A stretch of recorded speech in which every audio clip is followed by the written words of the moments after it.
Ladies and gentlemen, this is SO Chris 199 with a new story time episode for today.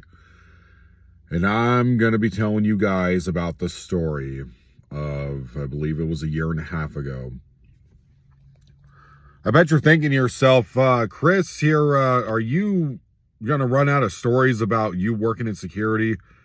Yeah, in about a couple weeks. Yeah, I mean, the reason I'm all dressed up right now is because I have an interview for yet another security job, but this time it's a government security job. So this means, like when I worked at the state hospital, it's full medical benefits and like all that stuff. And yeah, I'm sure that'll be great.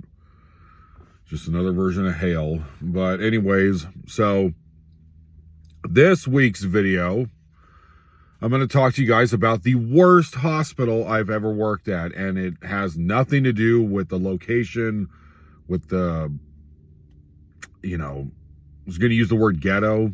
It's actually the ghetto hospitals were actually the ones I actually liked working at. Because they have, because usually in my experience, they have more relaxed rules. But I'm going to tell you about working for the Children's Hospital and how just god awful that place was. So this was in the rich part. So what happened is that I was probably unemployed for about 2 weeks, and I ended up putting in an application because I thought to myself, after I worked at Bolt, I thought, well, I really want to go back to doing hospital security because that's what I feel I specialize in. That's what I personally feel that I'm like the best at. It's the one job I actually loved working at. And the other state hospital was pretty close to it, even though it was like a lot more hard work. It really wasn't that bad. I actually still liked it a lot. So anyways, so I worked for the Children's Hospital, and after 2 weeks, I put in an application because I just typed in security hospital jobs on Indeed, and this is the job that popped up. I never worked there. I knew one friend, 273 or 247. I can't remember I can never remember his call sign, but he worked there for about, I think like a year and a half or something like that. He never really talked about it, so I didn't really have an impression as to what to expect. So I thought, okay, well, if it's a hospital, I'm going to love it. So, and boy, was I wrong about that, because the job was awful. Even though he worked at the main location, I worked at a splinter hospital. So it was a family of hospitals like most hospitals. So, but they sent me to one that they had just recently built, and they sent me basically the story from what I was told when I had the interview and I had to get a renewal of my guards card. It's my second time renewing. So I started in March of,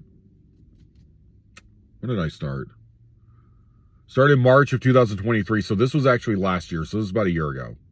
So anyways, with this job, they told me during the interview, and it's Garda World, if, just for the people out there. And again, like the same thing I said about Securitas, I will never work for that company ever again.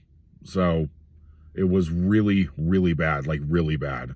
So just like all those videos I know I talked about in a previous video of every time I jump on like Reddit or go on this fan page, people just talking, a bunch of shit about Allied, like on Facebook or whatever thing I'm on. It's so Garda World, from what the people describe Allied, because that's like one of the only few companies I actually never worked for in security. It's really similar. So Garda World was pretty fucking terrible. So anyways, there was a break-in at the construction site when they were building their 4th hospital. So what happened was that I was told during the interview a bunch of kids broke in with ski masks, and they basically spray painted the walls. They broke a bunch of stuff. They, stole a bunch of the construction workers' equipment, just like typical things like that. If you work in security, it's like something that's you normally come across. So she said instead of sending you to the main location, do you want to go to this one instead? Even though that's what we're hiring for, it's technically not going to open for another 4 months, but we need someone there now. And you have all this experience and stuff like that. We trust that you know what you're doing. So, I said, yeah, I'll take it. So I'll do whatever you guys want me to do. So the first 4 months at the job were actually not really that bad. The medical side was open. So the medical side next to the hospital was open in this area that was in a very rich neighborhood outside of Phoenix. Like, it was you could tell the people over there where I was at were very well off. I mean, they had a lake with a bunch of yachts and boats, like, in the middle, like, of the area. Like, these people are rich. Like, it was upper middle class to rich, like millionaires and whatnot. So anyways, but you could tell you could tell where this story is going, because almost every single person I worked with at that job were like douchebags. But basically I was treated then like lesser than because of my position. So let's continue. So I ended up getting the job there, and I worked with 2 other people, but not closely. I ended up working with one of them closely about 4 months later. Altogether, I lasted at the job about 7 months. If I had just originally agreed to just go to Maine, so here's the thing. So during the construction time, they put me in the medical center. They put me in the manager's office where the people would do it looked like basically a room like a call center. It looked like that. It was on the second story of the medical clinic, and basically it was a place where the women would go in and make calls to set up appointments and things like that for the kids, like for the parents to come in to bring their kids for whatever it is the kid needed, because downstairs were all the different rooms for different things like gynecology, radiology. It was like 10 or 15 different rooms for all these different things, like disease control. Like, it was basically, they were like a one-stop shop for like anything that had to do with kids and like medical and things like that. So anyways, so they put me upstairs in a cubicle, and that's where they also so I was on second shift. They put the girl on first shift and the guy on, I was first shift. She was graveyard, and then the guy who relieved me was second shift. So anyways, so the job itself actually was not that bad. It was pretty self-explanatory. Basically, all they wanted me to do, along with the other guards, because this was a job that was observe and report up until the hospital opened, then we could go hands-on. But I actually never went hands-on at this job. There was no reason to. So what happened was, for that first 4 months, is that I would relieve the woman who was doing, the graveyard shift. And so I would come in every day, I think at like 6. It was like 6 a.m. to 2 p.m. And then that's what I would get relieved. So it would go by 8s. So, excuse me, no supervisor for the 4 months. But then when the supervisors actually, so this is what happened. So I got asked, I counted it 5 times. I got asked by both the woman who set up my paperwork and who gave me the 10 minutes of training. I was asked by her, I was asked by her supervisor, and I was asked by his supervisor. Basically going all the way up the chain of command.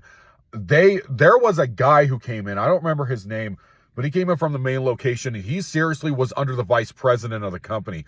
He personally came in twice to talk to me. He sent his guy to talk to me, saying, "We really want you to run this hospital."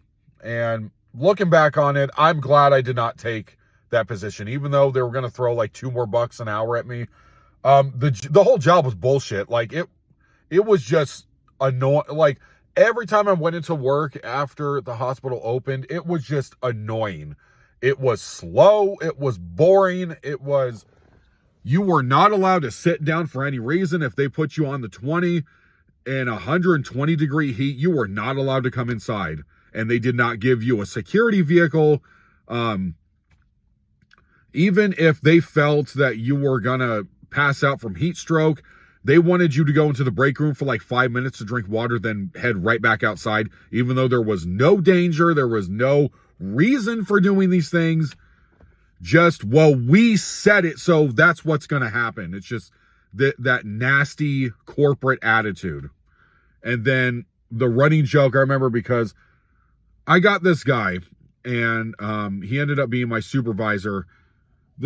So the second guy was actually a whole lot better than him.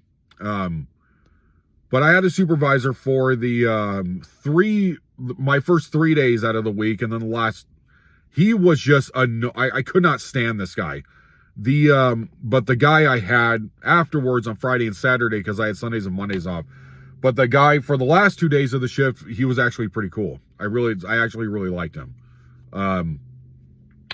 But yeah, so I was in EMT school at the time. So the entire time that I was working at this children's hospital, Tuesdays and Thursdays, so I would work during the day from 6 a.m. to 2 p.m.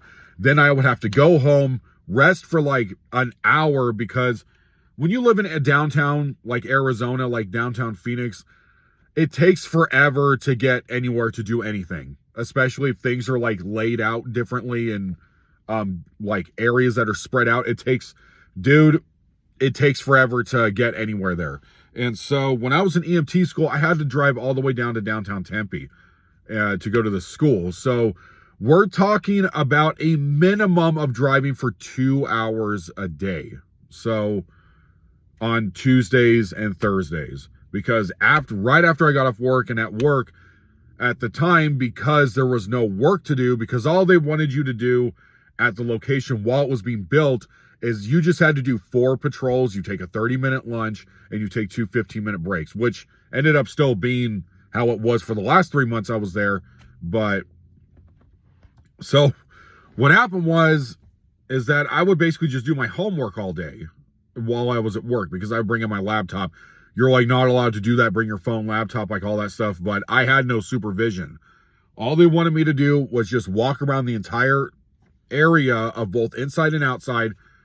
I think it was like 2 interiors, 2 exteriors. That's all they wanted. And then just, and then call it in to dispatch.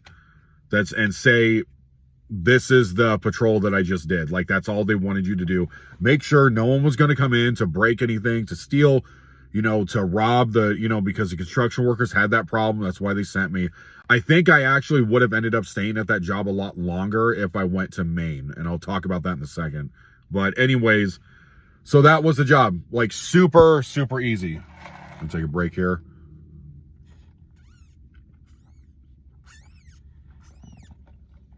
So, yeah, the girl up front, she gave me a sticker. But anyways, so that's what happened. No supervision, I didn't need it. So, even though I remember having a conversation with the girl who worked graveyard shift. This was, I think, a day, maybe 2 days into the job before I get to when the ribbon cutting ceremony happened. And anyways, so I ended up working with the State Secret Service that day. But anyways, on the first day I was there, it was either the first or second day. The girl who worked there, and keep in mind, when I had the interview with the woman who basically was the director of all of security at the main location, because they wanted me to do 2 interviews and a drug test. So I did the Garda World, but then I did a second interview at Maine, then they sent me. But so she said, it's so great that you worked at the Maine the state hospital, and you have all this hospital experience. Like, you're going to fit in just fine here. I mean, we're looking for people with experience. All that was lies. Like every other security job. So she, when I relieve her, I swear she asked me before she leaves, as I take, I think I take the radio from her. I don't know exactly what I do if I brought in my own radio. I don't remember, but she seriously asked me as she's about to punch out and leave. She said, so, our supervisor, said we're supposed to do something called an interior patrol. What is that? Do you know what that is? And then so I explained it to her, and then she said, yeah, I've never done security before. This is my first job. And I was thinking, why did that woman's... Anyways, so the other guy was actually really good. He had been with the company for about 2 or 3 years that he worked, and he worked at every single location. He was trustworthy, and they sent him to this new location that I was at because he had so much experience. And he had experience doing security at other jobs. So I remember he was from Iraq, and he used to tell me stories about when he was a kid, and like how when he was a kid, like how Saddam Hussein was like the dictator there and stuff. He'd tell me these really wild, like interesting like stories. Anyways, but he was like fantastic at his job. He's very good. But anyways, so the first 4 months kind of flew by. Just keep in mind that when I was there, even before the place opened, the people there, like really the woman who was working downstairs, who was the one that told me to sit in the specific cubicle.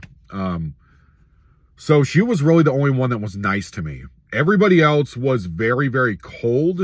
And so I've noticed that, excuse me, basically this is how they structured this like a hierarchy.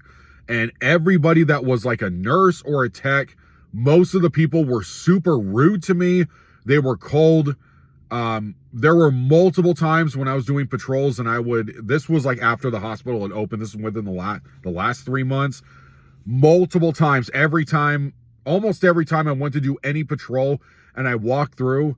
So what I was told when they brought in it, because I wouldn't take the supervisor position, they asked me 5 freaking times. So they brought in a guy from a different location. They brought him in from Maine, and he sucked at his job. He was fucking terrible.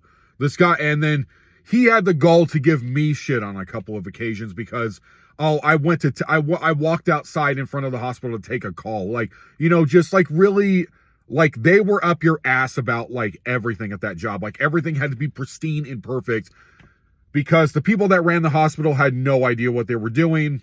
And I remember just telling my friend, I remember telling 101 on the phone back then. I remember telling them what really bugs me the most, what like grinds my gears the most about the people at this job is that they are not in danger and they don't know anything about that.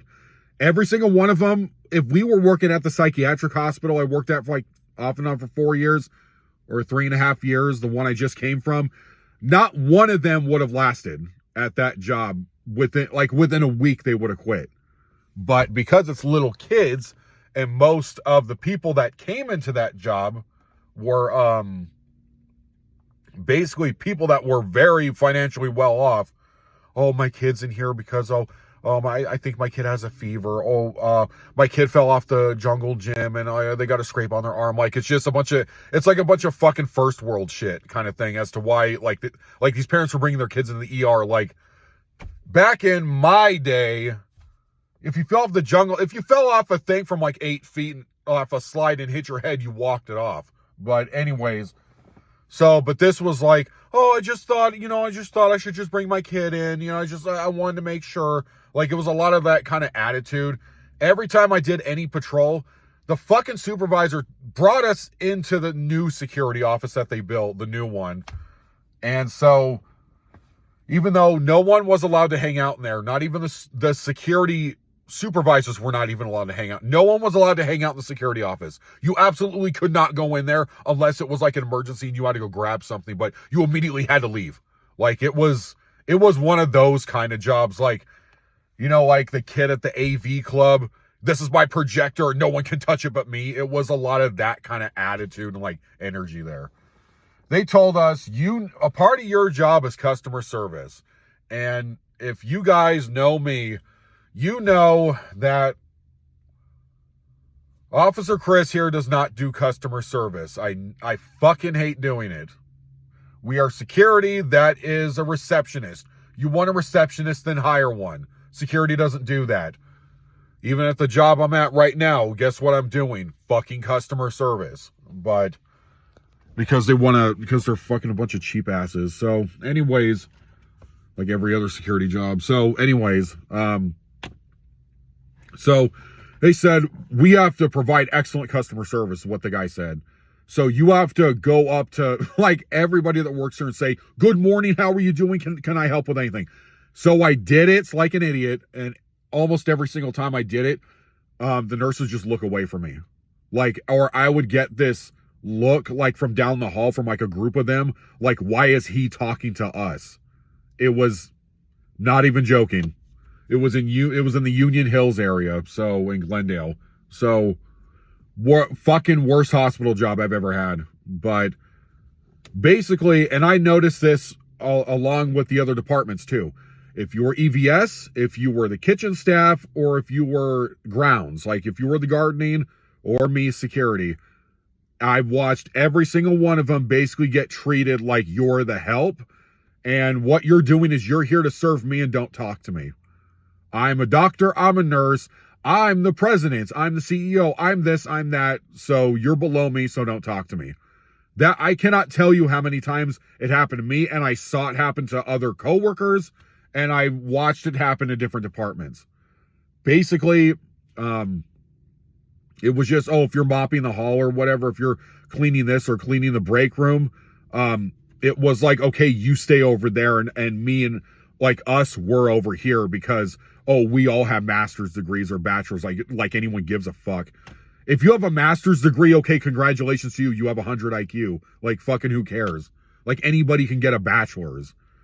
If you have a normal IQ of 95 to 100, congratulations. You're in the top 90% of anyone who can get a master's degree. Like, who fucking cares? So anyways, like, because you have a master's, that doesn't mean anything. You're not special. You did what most people can do. So anyways, I remember, I'm just going to give you a couple more stories. So there was a ribbon cutting ceremony and the mayor showed up, and I could not stand this woman. And this, unfortunately, was the second time I actually had to work with her. And they cut this big ass ribbon, and the whole ABC News, NBC, like all the news stations were there. The local news station, everyone was there for the ceremony. And I had to work with Secret Service and K9. So basically to make sure that no one was going to come in with a gun. I even tried to make a joke with the supervisor. My immediate supervisor, who I actually never saw. And, you know, she was a peach herself. Another person I absolutely could not stand. I tried to crack a joke with her because me and her, I just basically got to the point where there was no talking. I was on no talking terms with her because I couldn't stand her. But I said, you know what, I'll give out an olive branch and see what happens. And I said, hey, if there's a sniper that shows up, you want me to jump in the way? Like, because it was like the scene from The Simpsons where Homer jumped away yelling no, and the guy was like, your no was not good enough. Like, you gotta feel it and scream it. So I said something like that, and she like snapped on me, like saying like, oh, don't even, like, she, like, not even joking or anything. She was saying, don't ever say anything like that ever again. Like, do not even joke about things like that. Like, you know, what we're doing is very serious, and like, just a bunch of like, fuck, dude, it's a hospital that's just going to get ran the way it's going to get ran.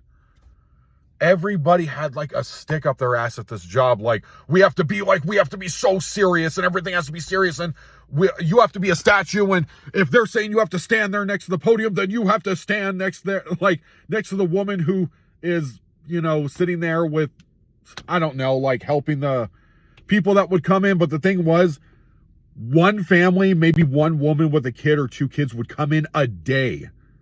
Like, seriously, the entire place would be empty constantly because it just opened. No one knew it was there. But, so you have to call out, you got to call out the 10 code. If you need to go to the bathroom, you got to call it out. And, like, you have to make sure to request the code 7. And, like, if you go to lunch, that you have to make sure your supervisor responds to you. It was just a lot. Just every fucking day I was there was, like, you know, why didn't you call out the code when you needed to go to the bathroom? It was just, why weren't you standing next to the podium? You should have stand next to the podium. Like, it's just a lot of, it's just constantly, it was that. And the second day I was there, or it was the week when they had that stupid ass, like, oh, well, let's invite the community here to make sure, people know we're here. And so the president of the hospital, who was also, the director was under, everyone was under this guy. I think his name was Mr. Black.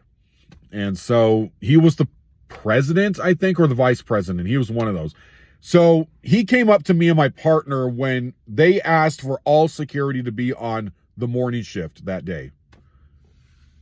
He came up to me and he said, hey, all these cars that are parked here, they're not supposed to be parked here, even though it wasn't a rule. It was never, nothing was told to me. It's one of those kind of jobs. Nothing was told to me as to if I was supposed to tell people to not park in a specific parking zone, even though it was fine for like 4 months. Just a lot of like illogical, stupid shit. So he walked up to me and my partner, and he was just like he was in a blue suit, and he said, okay, yeah, all these cars, yeah, you got to get them all to move. And then I just like stared at him like, what? Like, and he was like, oh, by the way, what's your name? And so I gave him my name, and he said, okay, and you, what's your name? And my partner gave him his name, and he said, oh, I'm the president. Nice to meet you. Anyway, get these cars moved. And then he turned around, like walked off with his entourage of people. It was that kind of job. Like just straight up disrespect. You're not on my level, so you are paid to take orders, and you need to take those orders, even though the shit doesn't make any sense. So anyways, I lasted about 3 months, and I actually had the opportunity to go to Maine, and I didn't take it because I got talked out of it. But I think if I did, I wouldn't have quit, because I put in my 2-week notice. 2.5 months, because I literally snapped, and I almost snapped on the supervisor, like to the point I almost got in his face, started screaming at him, just because I got so tired of going by their stupid rules, and how I could, like, it'd be 115 degrees, like outside, and you had to stay outside. Like obviously HIPAA violation, like, or not HIPAA, but OSHA violations. Obviously state regulations, like the Department for Public Safety and all that stuff. Like obviously that's not, you can't do that. It's illegal. But every single one of those hospitals, those children hospitals up in Phoenix, every single one of them was doing it. They were breaking laws left and right. So anyways, I remember they gave me a coin, and that said, thank you for taking the survey, even though I never took it. So I don't know why they gave it to me. They gave us these big, these big, heavy coins that had like the security logo on it to say like, thank you, instead of us getting a raise or something. Like, so stupid. So anyways, I think I still have that coin. I should have brought it and showed it. But my partner, who ended up also getting transferred from Maine, we were in the office for a second, and she said, what the fuck am I supposed to do? Or she said, what the hell am I supposed to do with this?